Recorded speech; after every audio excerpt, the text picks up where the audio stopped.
toward this market, something is wrong in the organization. But why would an organization not do this? Well, internal politics, internal disintegration of the organization. As it was mentioned, I quite a few years ago founded a university in Canada, a private university. It's a long story why Canada,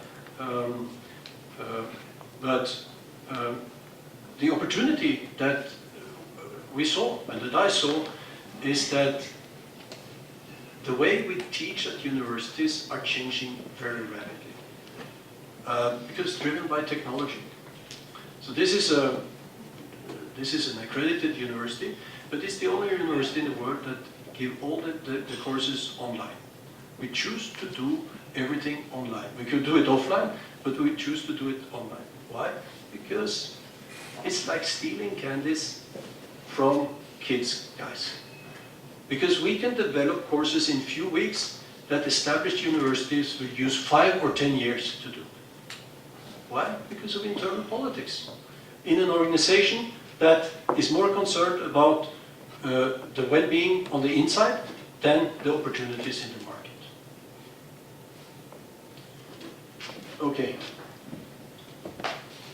Does this design support our life cycle position? So what does that mean? Well, what is the problem of a go-go organization? Go-go means that we are young, we have come past the first challenges, we are getting traction, we are making money maybe, and usually this organization thinks that everything is a priority, so they go into every opportunity they see. They're opportunity driven rather than driving the opportunities. Rather than deciding, they say, we can do this as well. So when you look at the structure of a go-go, they're usually involved in a lot of things.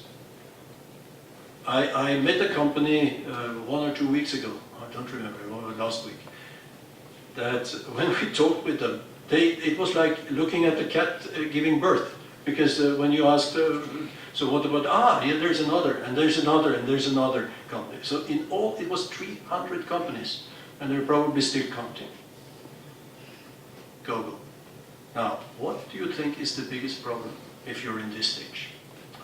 What is the biggest problem? Look, remember the flexibility and controllability. What do they have too much and too little? They have too little control.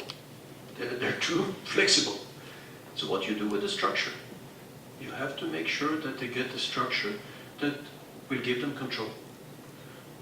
How do you do that? You centralize control. There's a very, very typical question. Should we centralize or decentralize an organization? What is the right approach? Depends. Depends on the life cycle position. If you're in go-go or adolescence, you need to centralize the control. You need to give them muscles to control the organization. If you're on the aging side of the life cycle, they have too much control. So you need to decentralize the control. You need to, by the way, explode the control, break it up. What do they lack? They lack entrepreneurship. So what to do? Look for entrepreneurship in the organization. What to do? Centralize it. Centralize the entrepreneurship. Decentralize the control. Rather, it means give power to the business units. Because it's very interesting. In go-go, adolescence, in the growth side, the power is in the doing, in the business of the business. And too little control in the controlling. In the aging side, the control is in the staff. The control is in the control. In the staff departments, in the head office, and too little power in the business units. So that's the answer to centralized, decentralized, depends on the life cycle position. So, more of the same, are we flexible, controllable? Does this design protect specific units that needs protection? It might be kind of a nursery, a new market or a new product that we want to go into. Years ago, before newspapers went digital, I worked for a large newspaper group. Well, I cannot say which country was the largest in this country because the